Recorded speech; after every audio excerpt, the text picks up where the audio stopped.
இந்த அண்ணாமலை அவர்கள் என்ற அவருக்குள்ள அந்த அந்த புகழ் அவருடைய துணிச்சல் அடிப்படையில் வந்தது. உதயநிதி மாதிரி முதலமைச்சருடைய பேரன் மகன் என்றோ அல்லது முதலமைச்சர் விஜய் அவர்களைப் போல ஒரு மிகப்பெரிய நடிகர் என்ற ஒரு அங்கீகாரத்தில் கிடைக்கும்.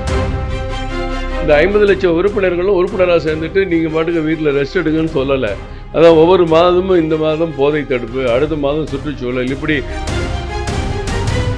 இது இயல்பாக தோல்விக்கு பிறகு அவங்களுடைய மன வேதனையில் வெளியேறது ஒன்று. இப்போ திமுக மீண்டும் ஆளுங்கட்சியாக வந்திருக்குன்னு வச்சுக்கோங்க. இப்போ கம்யூனிஸ்டோ காங்கிரஸோ பிசிகாவோ அவங்கள விட்டு வெளியே போவாங்களா? அப்போ வைகோ போன்றவர்கள் நாங்கள் 9 மாதம் அப்படி இருந்தோம் இப்படி இருந்தோம்னு பேசுகிறதெல்லாம் மக்கள் வேடிக்கையாக பார்க்குறாங்கல்ல. வி த லீடர்ஸ் அமைப்பைச் சேர்ந்த கரு நாகராஜன் அவர்கள் நம்மிடையே இணைந்திருக்கிறார்கள். ஜூலை 1ஆம் தேதியிலிருந்து அடுத்த கட்ட நகர்வை நோக்கி பயணிப்போம் என்று இந்த அமைப்பின் நிறுவனர் அண்ணாமலை ஏற்கனவே தெரிவித்திருக்கக்கூடிய நிலையில் அது சம்பந்தமாக விரிவாக தற்பொழுது பேசலாம். சார் வணக்கம். வி த லீடர்ஸ் மிக பெரும் ஒரு எதிர்பார்ப்பை தொடர்ச்சியாக ஏற்படுத்தி கொண்டிருக்கிறது. ஒரு பக்கம் அண்ணாமலை அவர்கள் வெளிநாடு சுற்றுப்பயணம் மேற்கொண்டிருக்கிறார்கள். அந்த பயணத்தை முடித்து அடுத்து இது கட்சி உறுப்பினர் சேர்க்கை உள்ளிட்டவைகளை தீவிரமாக மேற்கொள்ளப்பட்டிருக்கும். இப்போதைக்கு எவ்வளவு உறுப்பினர் சேர்க்கை நடைபெற்றிருக்கிறது? அவர் ஏற்கனவே சொன்ன மாதிரி நாளையிலிருந்து என்னென்ன நகர்வு அடுத்தடுத்து பண்ண போறோம்? நிச்சயமா இன்னைக்கு ஒரு முக்கியமான ஒரு ஆங்கில பத்திரிகை கொடுத்திருக்க பேட்டியில் தெளிவான ஒரு பேட்டி.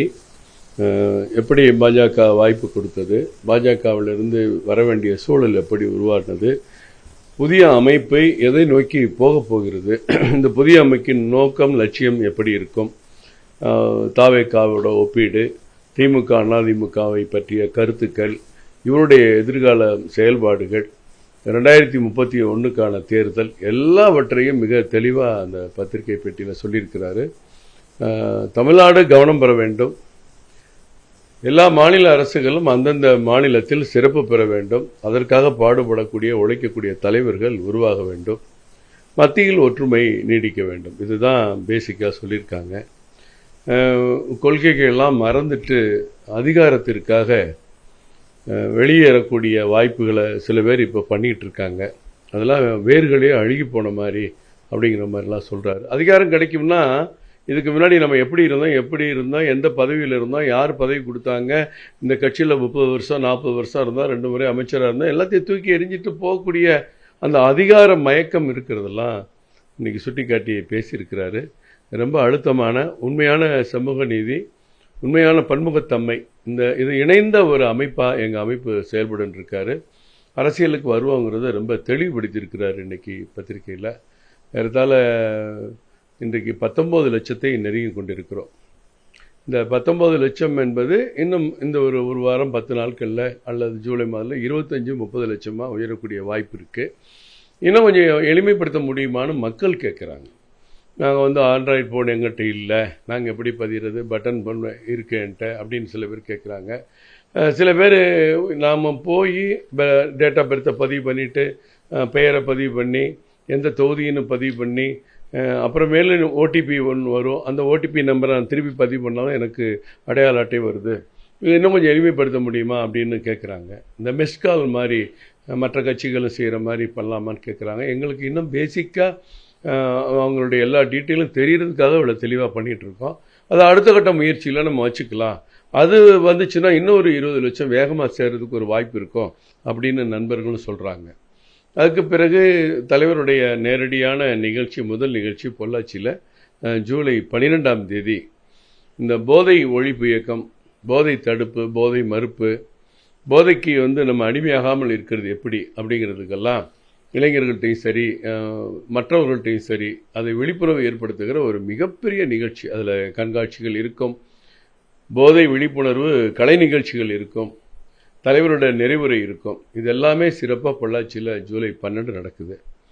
12க்கு பிறகு ஜூலை 26 உங்களுக்கு திருச்செந்தூரில் ஒரு பிரம்மாண்டமான பொதுக்கூட்டம், நடக்க இருக்கிறது.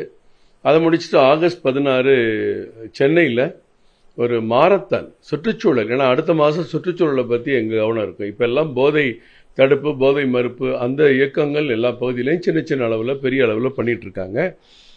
ஆகஸ்ட் 16 சுற்றுச்சூழல் பாதுகாப்புக்கான ஒரு பெரிய இயக்கம், ஒரு பெரிய மாரத்தான் ஓட்டம் சென்னையில் ஏற்பாடு செய்ய கேட்டிருக்கோம். தலைவர் ஒப்புதல் தருவார்னு எதிர்பார்க்குறோம். இதற்கிடையில் வட அமெரிக்காவில் இருக்கக்கூடிய நியூஜெர்சியில் வட அமெரிக்க தமிழ் அமைப்புகள்லாம் ஒன்றா சேர்ந்து, தமிழர் அமைப்புகள்லாம் ஒன்றா சேர்ந்து கடல் கடந்தும் தமிழை காப்போம்ங்கிற அந்த இயக்கம் இன்றைக்கு திரு அண்ணாமலை அவர்களை விரும்பி அழைச்சி அந்த நிகழ்ச்சியில் கலந்து கொள்ள வைக்கிறாங்க. இந்த அண்ணாமலை அவர்கள் என்ற அவருக்குள்ள அந்த அந்த புகழ் அவருடைய துணிச்சல் அடிப்படையில் வந்தது. அவர் மீது மக்கள் வைத்திருக்கிற நம்பிக்கையின் அடிப்படையில் அவருக்கு அந்த புகழ் கிடைத்தது.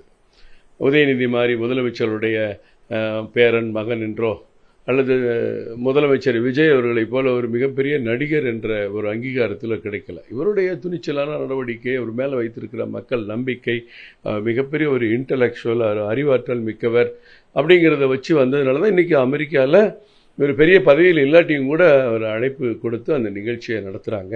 அதே போன்று அடுத்த மலேசியாவிலேயும் ஒரு மிக பிரம்மாண்டமான நிகழ்ச்சி நடைபெற இருக்கிறது. இன்னொரு வகையில் அமெரிக்க 250வது சுதந்திர தின விழா கொண்டாடுற ஒரு பகுதியிலையும் ஒரு நிகழ்ச்சி கேட்டுட்ருக்காங்க. இதுக்கிடையில் மாவட்டங்கள் எப்படி திருச்செந்தூர் வராரு, சென்னை வராரு, பொள்ளாச்சி வராருங்கிற மாதிரி ஒவ்வொரு பகுதிக்குமான நிகழ்ச்சிகள் இருக்கும். கன்னியாகுமரி மாவட்டத்தில் செப்டம்பரில் இருக்கும். இதுக்கிடையில் உறுப்பினர் சேர்க்கை தீவிரமாக இருக்கும். ஒவ்வொரு மாதத்துக்கும் என்னென்ன பிளாக்கில் நம்ம சேவை பண்ண சொல்கிறாங்களோ அந்த பணிகள் தொடர்ந்து நடக்கும். இதுக்கிடையில் உறுப்பினர் சேர்க்கை தீவிரப்படுத்தப்படும். இதுதான் இன்றைக்கி வி த லீடர்ஸ், நாங்கள் தலைவர்கள் அப்படிங்கிற அமைப்போட இன்றைக்குள்ள பணிகள் இதுதான். இதில் பல தலைவர்கள் மாவட்டங்கள் தோறும் வி த லீடர்ஸ் அமைப்பின் சார்பாக, அமைப்பின் தொண்டர்கள் என்ற அடிப்படையில், ஒரு சேவகர்கள் என்ற அடிப்படையில் போய் அவங்களுக்கெல்லாம் ஒரு விளக்கப்படுத்தி ஊக்கப்படுத்தி நம்ம எதிர்கால அரசியல், நம்ம தலைவர் என்ன அவருடைய சிந்தனைகளை எல்லாம் எடுத்து சொல்லி ஆங்காங்கே மாவட்ட கூட்டங்களும் நடைபெற்று கொண்டிருக்கிறது. பல்வேறு தலைவர்கள் செல்கிறார்கள். நான் நேற்று கூட காஞ்சிபுரத்திலும், நேற்றுக்கு முன்தினம் மாதவரத்திலும், அதற்கு முன் தூத்துக்குடியிலும், இப்படி பல்வேறு மாவட்டங்களுக்கு நாங்களும் சென்று கொண்டிருக்கிறோம். 5ஆம் தேதி தென்காசி செல்ல இருக்கிறேன், 16 கன்னியாகுமரி செல்ல இருக்கிறோம், 13 பாப்பிரெட்டிப்பட்டி சேலம் மாவட்டம் செல்ல இருக்கிறோம், திண்டுக்கலுக்கு அடுத்து செல்ல இருக்கிறோம். இது போன்ற தலைவர்களும் சென்று கொண்டிருக்கிறார்கள். உறுப்பினர் சேர்க்கையை போய் அங்கே போய் பார்த்து ஒரு மாவட்ட கூட்டம்னு பார்த்தா, நேற்று மாதவரத்துக்கு போனால் அங்கே ஜெயக்குமார்னு ஒரு ரிட்டையர்ட் டிஎஸ்பி அங்கே எங்களோட உட்காந்துருக்காரு. பிரகாஷ் குமார்னு அசிஸ்டன்ட் கமிஷனர் ரிட்டையர்டு, ஒரு 3 மாதத்துக்கு முன்னாடி ரிட்டையர்ட் ஆகியிருக்காரு. அவர் எங்களோட உட்காந்துருக்காரு. நேற்று காஞ்சிபுரத்தில் பார்த்தா அதுவும் ஒரு அசிஸ்டன்ட் கமிஷனர், ஒரு இன்ஸ்பெக்டர், ஒரு சப் இன்ஸ்பெக்டர், 3 பேர் ஓய்வு பெற்றவங்க ஒரு டீமாக உட்காந்துருக்காங்க. டாக்டர்கள் உட்காந்துருக்காங்க. படித்த இளைஞர்கள், கல்லூரி பேராசிரியர்கள் உட்காந்துருக்காங்க. இதெல்லாம் பார்க்கும்போது இந்த வி த லீடர் அமைப்பு எல்லா தரப்புலையும் மக்கள்கிட்ட, இளைஞர்கள்ட்ட இருந்து பெரியவங்க வரைக்கும் இந்த அமைப்பு எவ்வளோ வேகமாக போயிட்டுருக்குங்கிறத தெரிஞ்சிக்க முடியுது. ஏதாவது பிஜேபியிலிருந்து பிரிந்து வந்தவர்கள் மட்டும் இங்கே இருக்காங்கிறது நத்திங். அப்படி ஒரு இஷ்யூவே இங்கே இல்லை. நம்ம பார்வை வேறு. அது தலைவர் ரொம்ப தெளிவாக சொல்லியிருக்கிறாரு. பிஜேபியிலேருந்து எங்களை மாதிரி பல பேர் வந்திருந்தாங்க கூட நாங்கள் அவர் கூப்பிட்டு வரல, அவர் எங்களெல்லாம் கூப்பிட்டதே கிடையாது. நம்ம அவர் மேலே இருக்கிற ஒரு மரியாதை, அவருடைய திறமைக்கு நாம் ஏற்கனவே அந்த கொடுத்த அந்த மரியாதை தான் அவர் பக்கம் நம்மளை ஈர்த்து நாங்கள் எல்லாம் செயல்பட்டுருக்கோம். கட்சியாக நம்ம இப்போ அமைப்பாக செயல்படுது. உள்ளாட்சி தேர்தலில் போட்டின்னு ஏற்கனவே அறிவித்து விட்டார் அண்ணாமலை அவர்கள். கட்சியாக அந்த பதிவு நடவடிக்கை ஒரு அந்த மாதிரி அதிகாரப்பூர்வமாக அது தொடங்குவதற்கு எவ்வளவு நாட்கள் ஆகும்? அது ஒரு பெரிய பிரச்சனையே இல்லையே. கட்சியாக பதிவு பண்ணுறதோ, அதை திரும்ப கட்சி கொடி அறிவிக்கிறதோ, பெயர் அறிவிக்கிறதோ ஒரு பெரிய இஷ்யூவே கிடையாது. 100 பேர் வாக்காளர்கள்லாம், தமிழ்நாட்டில் இருக்க வாக்காளர்கள்லாம் ஒன்று சேர்ந்து அபிடவிட்டில் கையெழுத்தை போட்டு பேரை போய் ரிஜிஸ்டர் பண்ணால் கட்சி தான். அது தலைவர் உடனடியாக செய்வார். அவருக்கு இதெல்லாம் ஒரு பெரிய வேலையாக கிடையாது. அவரே நேரடியாக பேசுவார், நேரடியாக சொல்லக்கூடிய வாய்ப்பு இருக்குது. அது தயாராகணும். முதல்ல 50 லட்சம் உறுப்பினர்னு சொல்லியிருக்கோம்ல. இந்த 50 லட்சம் உறுப்பினர்களும் உறுப்பினராக சேர்ந்துட்டு நீங்கள் பாட்டுக்கு வீட்டில் ரெஸ்ட் எடுங்கன்னு சொல்லலை.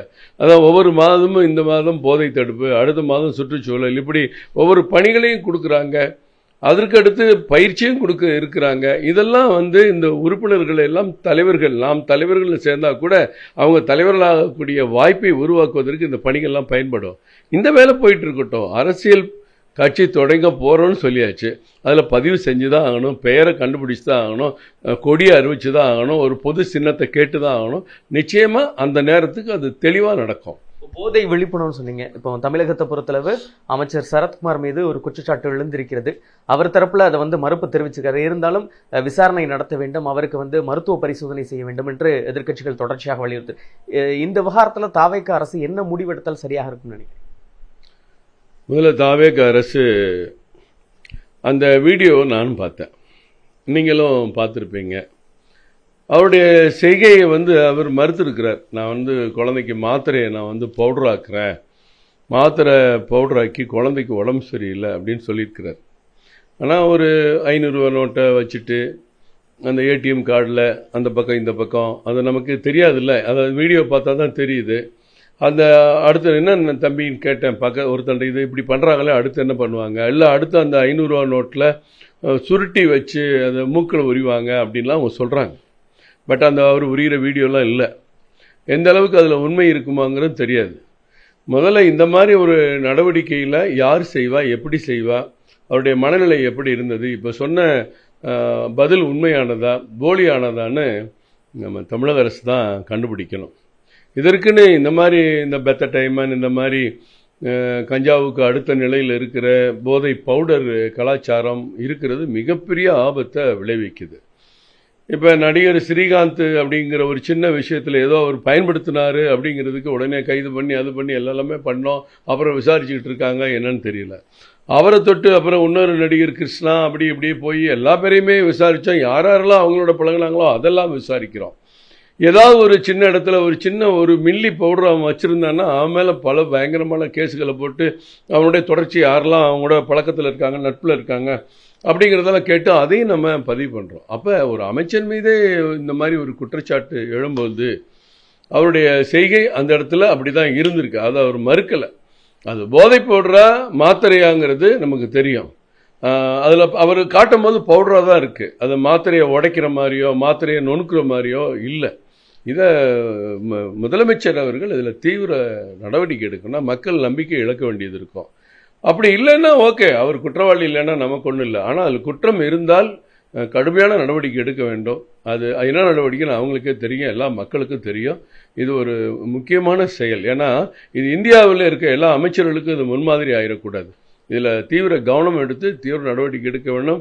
நேற்றுக்கு ஏதோ ஒரு முக்கியமான உளவு பிரிவு டீம் போட்டிருக்கோம், இதெல்லாம் பரிசோதனை பண்ண போகிறாங்கிறாங்க. இது மட்டும் இல்லை, அகில இந்திய போதை தடுப்பு இயக்கம் கூட அடுத்து வந்துருவாங்க இந்த வீடியோலாம் பார்த்தா. அதனால் முதலமைச்சர் இதில் கவனம் செலுத்தி ஐபிஎஸ் ஐஏஎஸ் மாநாடு நேரத்தில் இந்த வீடியோலாம் வெளியில் பரவிக்கிட்டு இருக்கு. அவர் காவல்துறை அதிகாரிகிட்ட சொல்கிறாரு, நீங்கள் எந்த ஆளுங்கட்சி அது எதுன்னு பார்க்காதீங்க, பாரபட்சம் இல்லாத நடவடிக்கை எடுங்கங்கிறாங்க. அப்படி ஒரு நடவடிக்கை இதில் தேவைப்பட்டால் இதையும் எடுக்கணுங்கிறத நான் கேட்டுக்கிறேன்.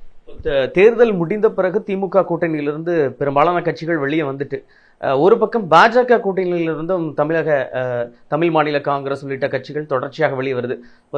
தென்னிந்திய ஃபார்வர்ட் பிளாக் திருமாறன் இன்னைக்கு ஒரு ட்வீட் போட்டிருக்காரு. மாநில தலைவரை குற்றம் சாட்டுறாரு. அவர் சரியா பண்ணல, அவரை மாற்றணும், கூட்டணியிலிருந்து எல்லா கட்சிகளும் வெளியே போவதுக்கு அவரோட ஒரு காரணம். இந்த இரண்டு கட்சிகள்ல இருந்து அடுத்தடுத்து கூட்டணி கட்சி தலைவர்கள் வெளியேறுவது இது எதை காட்டுகிறது? தோல்வியடைந்த கட்சியிலிருந்து வெளியேறுவது வேறு. அவங்க அந்த வாய்ப்பை இழந்திருக்காங்க. இந்த நடவடிக்கையினாலாம் இழந்தோம். அண்ணன் ஜான் பாண்டியன் அவர்களும் ஒரு கருத்தை சொல்லியிருக்காங்க. அண்ணன் ஜி.கே. வாசனை எதுவுமே இல்லை, தேர்தல் முடிஞ்சிருச்சு, நான் வெளியேறோம், யார் மேலேயும் நான் எந்த குறையும் சொல்லலை அப்படின்ட்டு இருக்காங்க. அண்ணன் திருமாறன் அவர்கள் அவங்க தேர்தலில் போட்டியிடும்போது அவர் பட்ட கஷ்டங்கள் எல்லாம் சொல்லியிருக்காங்க. இது இயல்பாக தோல்விக்கு பிறகு அவங்களுடைய மன வேதனையில் வெளியேறது ஒன்று. இன்னொரு பக்கம் பார்த்தீங்கன்னா, இப்போ திமுக மீண்டும் ஆளுங்கட்சியாக வந்திருக்குன்னு வச்சுக்கோங்க. இப்போ கம்யூனிஸ்டோ காங்கிரஸோ பிசிகாவோ அவங்கள விட்டு வெளியே போவாங்களா? அப்போ வைகோ போன்றவர்கள் நாங்கள் 9 மாதம் அப்படி இருந்தோம் இப்படி இருந்தோன்னு பேசுகிறதெல்லாம் மக்கள் வேடிக்கையாக பார்க்குறாங்கல்ல. அவர் இப்போ போகிறாரு, இதுக்கு ஒரு பொதுக்குழு கூடி 27ஆம் தேதி முடிவு பண்ணுங்கிற அவசியம் இல்லை. அதான் 6 மாதமாக அவர் தலைவரும் வைகோ அவர்களும் அவர் மகனும் திருப்பி அப்படி தான் பேட்டி கொடுத்துட்ருக்காங்க. சரி, இப்போ விஜய் அவர்களை ஆதரிக்கிறதுக்கு என்ன வந்துருச்சு? 2 எம்எல்ஏவும் கூட இல்லை. அவர் விஜய் எப்படி போய் ஆதரிக்க போகிறாரு? ஒருவேளை அடுத்து வரக்கூடிய தேர்தல் எதிர்பார்த்து ஆதரிக்க போகிறோன்னு சொல்கிறாங்களா? அப்போ திமுகவை பாராட்டி ஒரு கலைஞரை புகழ்ந்து ஸ்டாலின் அவர்களை புகழ்ந்து ஸ்டாலின் ஒரு இரும்பு மனிதர், திராவிடத்தின் பீரங்கி அப்படின்லாம் இப்போ தானே வைகோண்ணன் பேசினார். இப்போ அவங்கள எங்களை நிர்பந்திச்சாங்க, அது சொன்னாங்க இப்படி சொன்னாங்கலாம் ஒரு குறையாக சொல்லி இப்போ பேசுவதை சக அரசியல்வாதிகளாக நாங்கள் பார்ப்பதை விட பொதுமக்கள் அவங்களை எப்படி பார்க்குறாங்கன்னு அவங்கெல்லாம் புரிஞ்சுக்கணும். ரொம்ப வேதனையான விஷயம். பிசிகாவும் அதே மாதிரி தான். காங்கிரஸ் சொல்ல வேண்டாம், காங்கிரஸ் இப்போ நேரடி மோதலுக்கு தயாராகிட்டாங்க. நாங்கள் எங்களை நீங்கள் குற்றம் பண்ணீங்களா, குறை சொன்னீங்கன்னா நாங்கள் விட மாட்டோம், பதிலடி தருவோம்னு மாணிக் தாகூர் முதல் பேட்டியே இப்படி தான் கொடுக்குறாரு. அப்போ இப்போ வந்து திருப்பி விஜய் அவர்கள் இவங்க எல்லாரையும் உட்கார வச்சு பேச போகிறாரு அப்படின்னா, திருப்பி விஜய் அவர்களுக்கு வீழ்ச்சின்னா அவங்கள விட்டுட்டு வேற இடத்துக்கு போக போகிறாங்க. இதில் என்ன, நாளைக்கு முதலமைச்சர் பேசினா கூட அதில் என்ன கொள்கை அடிப்படையான முடிவு ஏதாவது உருவாக போகுதா?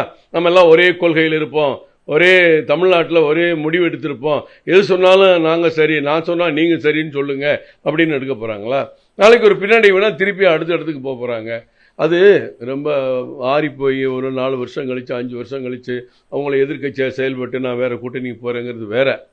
இந்த தேர்தலில் நீங்கள் வேண்டாம், விஜய் அவர்கள் வேண்டாம் என்று தேர்தலில் போட்டியிட்டு வெற்றி பெற்ற எம்எல்ஏக்கள் எல்லாம் விஜய் அவர்களுக்கு ஆதரவு கொடுக்கும்போது சொன்னாங்க ஆட்சி கவுந்துரும், மக்கள் வந்து ஓட்டு போட்டது வேஸ்ட்டாக போயிருந்தாங்க. சரி, ஏற்றுக்கலாம், ஆதரவு வந்துருச்சு, விசிகா கொடுத்துறாங்க, கம்யூனிஸ்ட் கொடுத்துறாங்க, காங்கிரஸ் கொடுத்துறாங்க, முடிவாகி போச்சு. திருப்பி வரிசை ராஜினாமா பண்ணிட்டு போகிறாங்க பாருங்க, முன்னாள் அமைச்சர்கள், முன்னாள் எம்எல்ஏக்கெல்லாம். அது அதை விட கொடுமை. அவங்களுக்கு என்ன வேணும்? மக்கள் நீ ஜெயிச்சுட்டு வா அப்படின்னு மரகதம் குமாரவேலுக்கும் சரி, விஜய் பாஸ்கருக்கும் சரி, எம்ஆர் விஜய் பாஸ்கருக்கும் சரி, உடுமலை ராதாகிருஷ்ணன் எல்லாருக்குமே சரி, வாக்களித்த மக்கள், வெற்றி அளித்த மக்கள், தோல்வி அடைஞ்சிருந்தாலும் முன்னாள் அமைச்சராக இருந்த மக்கள், இவங்கள்ட்ட என்ன எதிர்பார்த்து மக்கள் வாக்களிச்சாங்க? தேர்தல் முடிஞ்சோன்னா அங்கே போய் ராஜினாமா பண்ணிட்டு பதவியை விட்டுட்டு நான் போறேன்னா இந்த தேர்தல் ஏன் நடந்துச்சு? இந்த தேர்தலில் உங்களுடைய சுயநலத்துக்காக விளையாட்டாக மாத்திட்டீங்களா? தேர்தலை நடத்தக்கூடாதுங்க தேர்தல் ஆணையம்.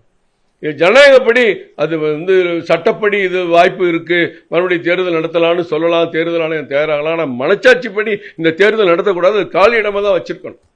உங்களுக்கு என்ன தேவை? மெஜாரிட்டி இருக்கு, ஏற்கனவே ஆதரவு இருக்கு. இந்த 108ல் 7 கழிச்சோம்னா மீதி இன்னும் மெஜாரிட்டி இருக்கு, ஆதரவு இருக்கு, அது ஒரு பிரச்சனையே இல்லை. ஆனால் இன்னைக்கு நான் ராஜினாமா பண்ணுவேன், உதயசூரியனில் போட்டியிட்டு ஜெயிப்பேன், ரெட்டையிலையில் போட்டியிட்டு ஜெயிப்பேன், வேற ஒரு சின்னத்தில் போட்டியிட்டு ஜெயிப்பேன். ஆனால் இப்போ வேற ஒரு ஆதரவு கொடுத்து திருப்பி இங்கேயே வந்து போட்டிடுவேன் வேற ஒரு சின்னத்தில். மக்கள்லாம் என்னங்க, மக்களை அவ்வளவு மோசமாக நம்ம நினைக்கிறோம்.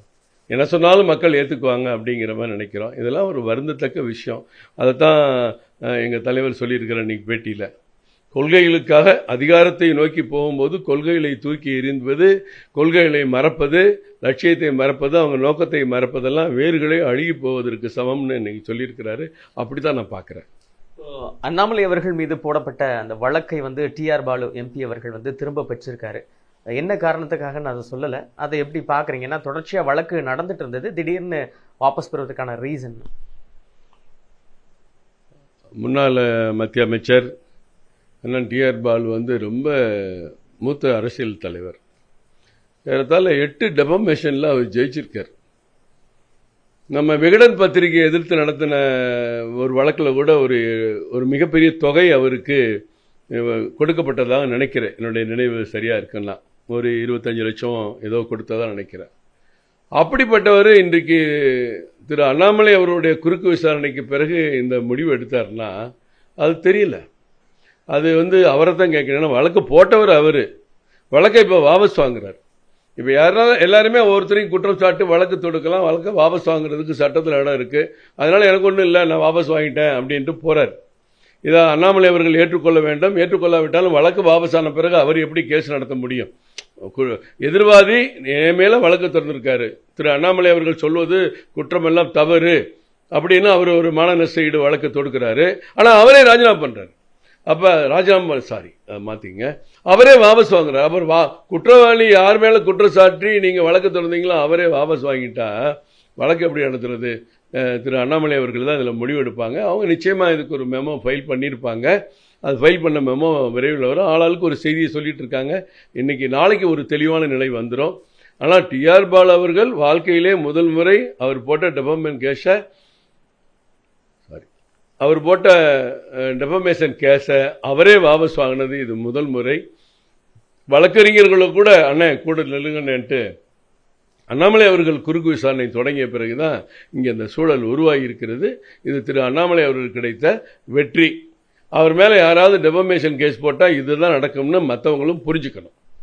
வி த லீடர்ஸ் எதிர்காலம் எப்படி இருக்க போகுது?